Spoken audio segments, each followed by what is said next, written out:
before we actually begin playing the game, which you just lost, by the way, I wanted to address something real quick because I was looking at the trailers and everything for this game, and I saw someone saying something about Nikolay Dybowski, the CEO of Ice Pick Lodge, and I wanted to address it real quick. Let's see, you were watching this morning. He decided to slow blink at you like a cat. Nice. There's an E. Oh, it says we're all girls anyway. We're all girls if we want to be. But yeah. So Nikolay has apparently left the company. Left the company might be a generous description. I hope he was fired. But yeah. Hi, Kate. How you doing? So yeah, Nikolay Dybowski, the founder of Ice Pick Lodge, the man whose face is the I just love the way it burns. Two Flower. Thank you so much, comrade. Yeah. Feel free to send me a picture of whatever it is that you want permanently ensconced upon the shelves, and oh my god, oh my god, Ren. Thank you so much for the raid, hon. For those who don't know me, my name is Lola, the world's only Molotov cocktail VTuber. I checked. And tonight we're gonna play Pathologic 3, which is the prologue has just released. But we're also just now doing a. We're taking a moment to discuss just what the hell's going on with the CEO of the company. If you have such a plush, then I will happily accept it and put it on the shelves. How was Dwarfen time, Ren? I was gonna say, I saw you put the title "It's Dwarfen time." I was like, oh, "It's Dwarfen time" would have been hilarious. You can thank Sid for that one. But yeah, tell me about your fortress. I love Dwarf Fortress as so do many people in this chat. Archangel is a fellow Dwarf Fortress lover. It's no surprise that they were watching you. Yeah, Jamie loves dwarves. Yeah, I think I dwarf pilled a whole bunch of people in here. Baroness named after Pixel K was killed by a werepanda with a big-tailed shoe. God, that sounds about right. That is classic Dwarf Fortress. Sure. 1 second.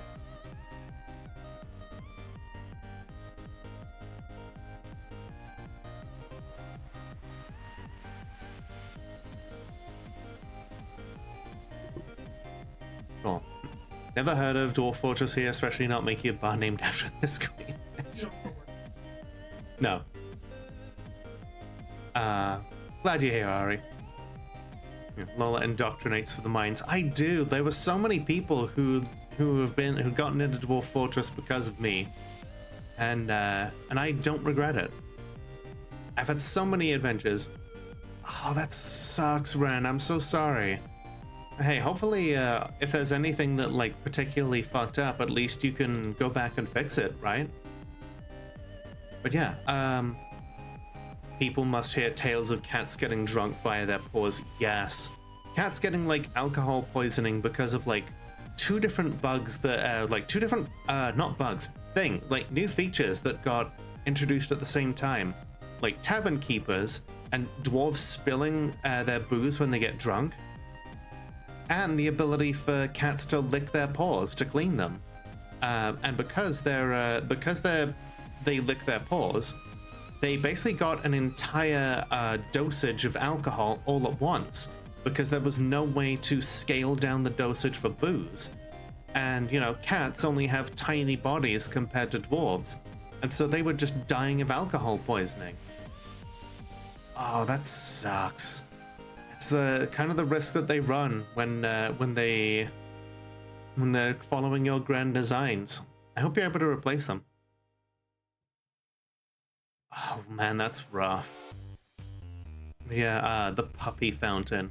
Now, if Jamie knows about the puppy fountain, But yeah, basically the puppy fountain is a way to get your dwarves used to things dying. You put your tavern, you place your tavern, and then several Z levels above it, you get a couple of dogs, and you like chain them together in a very tiny space, so that they can go nowhere else. Eventually, the dogs will reproduce, and they'll be stuck in such a tiny space that the puppies will start fighting each other, in order to occupy some space. Some of them will dodge, and they will fall down like a tunnel between the dog enclosure and the tavern.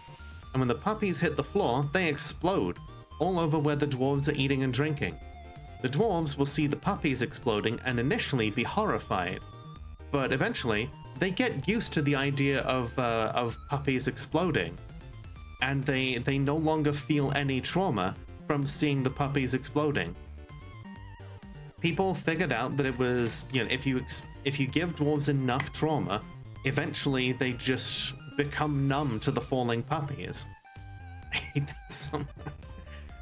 And that is what separates pre-Steam update Dwarf Fortress players from post-Steam update Dwarf Fortress players. The new ones are just like, oh, I just want to take care of all my stuff and like have my puppies and all my dogs just have fun. And then there are sociopaths who realize that, if I break my dwarves' legs, they'll always be crawling around, and they will be completely immune to ballista fire because the ballista bolts will just pass right over them because they're always crawling. And ballista bolts don't take into account the fact that, they can move up or down. And so if dwarves are always crawling, the siege weapons just fire right over them. Or like Geneva's suggestion, right? So yeah, there would be dwarf players who would purposefully break both their dwarves' legs and then assign them to the military and just have a bunch of crawling military dwarves and fire ballistas directly over them at attackers. Because there is no such thing as a war crime if no one is alive to convict you. God. But yeah, speaking of horrible people, Nikolay Dybowski.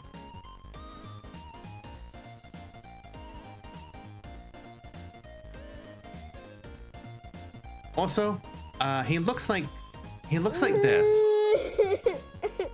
Yes, exactly. He looks like this.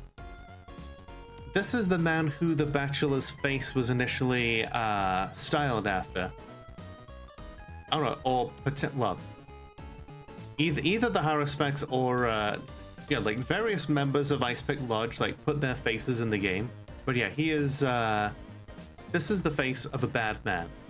Dwarf Fortress is certainly a game that exists and doesn't make people sound like sociopaths. True. But yeah. In a statement, the Russian developer said Dybowski chose to leave to focus on personal projects and his private life. In recent months, Pathologic players unearthed allegations accusing Dybowski of kidnapping and abuse, some of which date back to 2021. Kidnapping. A game developer being accused of kidnapping. Like, I don't even, like, and we all thought that, like, EA and, like, Activision were bad with, like, sexual abuse and, like, stealing breast milk from the fridge. And yet, here are these Russian devs who are just, like, get on our level, scrub. Just, like, this is, like, next level fucked upness. Dybowski founded Icepick in 2002 and has been a guiding creative force on most of its games since. Along with the 2 Pathologic games and upcoming Pathologic 3, he directed 2013's Knock Knock. Alexei Luchin, a former Icepick developer, later commented on the allegations and claimed Dybowski's behavior was an open secret at the studio. He described Dybowski as a manipulative sociopath that is very good with words.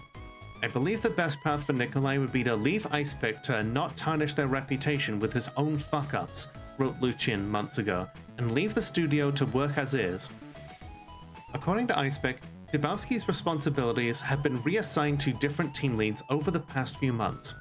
It also stressed studio heads Peter Potapov and Ayrat Zakirov remain and continue to be pillars of Pathologic 3's development.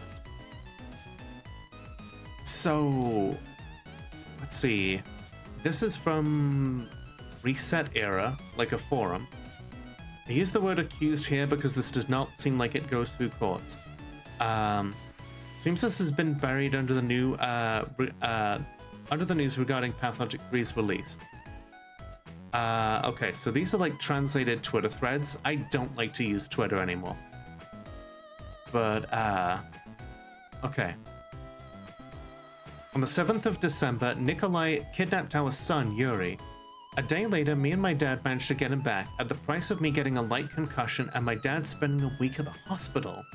After that, our life turned into a thriller movie. I left Dybowski on the 9th of April after he struck me for the first time in front of our 3-year-old son, and went to the pub to mingle with his ex-wife. On that day, I moved to my parents who live in Crimea and filed for divorce. Despite what happened, I wanted my son to maintain a connection with his dad and family, which is why they met regularly, had video calls, and were in contact all the time. Of course, there were signs before. We were married for 5 years, and all this time I've been trying to save an alcoholic, she means Nikolay, and preserve the family.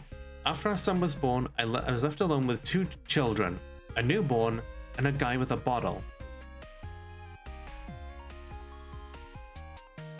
Has been accused of preying on underage girls. Okay, so. Oh, wow. It's a Oh geez, what a fucking thing for someone to come in on. Hello, Untitled Gamer. Welcome. For those who don't know me, my name is Lola, the world's only Molotov cocktail VTuber. I checked, and we are having a discussion about the CEO of Icepick Lodge before we play Pathologic 3. I figured that if we're gonna play this game, it's important that we discuss what's going on before we play it. How was Resident Evil Village? What a thing for someone to come in on. I know, I like to discuss important issues, and this is definitely a weighty one, and I don't want people to come in and like accuse me of like not giving this the air it deserves. So, but yeah, I hope that you had a good time, and if you need to raid and run, I totally get it. Otherwise, feel free to pull up, grab a drink, grab a snack, settle into one of the booths here at the Cocktail Lounge, and we will be getting to some fun in a moment, I assure you. Discussing the issues is important. I'm glad you agree. Welcome. What made you to decide to raid, if you don't mind my asking? Village is insane, but I love it. That's been the opinion that I've seen of like everyone who's played it. And of course, you know, we all love Lady Dimitrescu. I Have No Mouth and I Must Scream is coming to the consoles. It's about time. I love I love I Have No Mouth and I Must Scream. It was the first game I ever streamed. One of your community guided you here? Oh, that's so cool. Well, thank you to whoever it was that guided you here. Oh, LV chose it? Oh, well, thank you so much. I very much appreciate that. LV Arts, it was you. Oh, well, thank you. That's really sweet of you.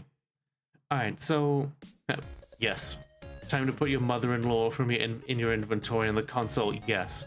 God, that's one of my oldest clips. Is Gorister being like, "I'm taking you with me, Edna," and just clunk in the inventory you go. Okay. So we're gonna quickly discuss what this means for Pathologic. Now, first of all, it's important that we say that all of these things are alleged. None of this has been settled in a court of law, and that is not to detract from what has been done at all. It is partly to cover our own asses and to accept the possibility that this may not necessarily all be true, which is not to say that it's false. There could be some truth to it. Truth is a spectrum. There are things that are false, there are things that are true, and there are things that are more true to varying degrees. To say that one drove to work is true. To say that one drove to work in a Ford Fiesta is even more true, more accurate. You know, there are degrees of truth and accuracy to this. So we don't know what degree this all is, because this is taken from a forum, which is taken from a translated Twitter post. That said, we know what happens to people who are CEOs. We know what happens to people who get money and, capital, both, when it comes to money and when it comes to social capital. We know that it twists people up inside. And people who are in positions of power, sometimes it fucks their heads up. Sometimes it takes fucked up people to get into that position of power already. Sometimes the two compound with one another. So, is this believable? Like, is it true? Maybe. Is it believable? Absolutely. This is entirely possible for this person to have done. To have done even some of this is terrible. Is this an indictment of Pathologic as a whole? I say no. It is possible to separate someone from the art that they have helped create. And that further said, who exactly has made Pathologic 3? Is it fair to say that Nikolay Dybowski made Pathologic? No. Nikolay Dybowski is just one man who was involved in the creation of the Pathologic franchise. He might have been an inspiration in the game, he might have had some creative vision, but he did not build the lore entirely with his own two hands. He did not write the code. He did not test the game. Nobody tested the first game, let's be fair. But he didn't play test it. He didn't distribute it. He didn't publish it. He did not, he did not create the design, the graphics. He didn't write the script. He didn't code what it took to, he didn't sort out, his fingerprints are there in the background, sure. But there are so many other people, dozens, hundreds of, thousands of people who helped create the game, distribute it, publish it, market it. People who have kept the game alive on forums and discords. People who have told the story in countless YouTube essays. People like H Bomber Guy, Solmatal, the Codex Entry Theater, Ruby Seals, Mandalore Gaming. All of these people are just as much responsible for Pathologic being where it is today. The game is shaped by everybody who helped make it, the community, the streamers who play it, like myself. And yeah, Pathologic does not belong to him. It belongs to all of us. And you're right, Sid. He does not get to take the game from us. And we will not allow anybody to shame us for taking part in this. He's no longer with the company. He does not get to personally profit from it. And other creative people are at the helm of Pathologic 3. And you know what? You know what else they're working on right now without him? You know what else they are doing without him at the helm now? They're working on Pathologic 4. You know what that means? That means that the Changeling is getting her own game. And that he won't get to be a part of that. He won't get to put his grubby, dirty fingers all over this game. Pathologic 3, the legacy of Pathologic. Go, Onion! I need to collect the tools. Yeah, the Onion, the Prickly Prick, and the Changeling will continue without Nikolay Dybowski. And it's important to remember that as we go into this. Not his game. Our game, comrade. Thank you for watching. Like the video if you liked it, dislike it if you didn't, hit the subscribe button, and remember that the world is only as dark as we allow it to be.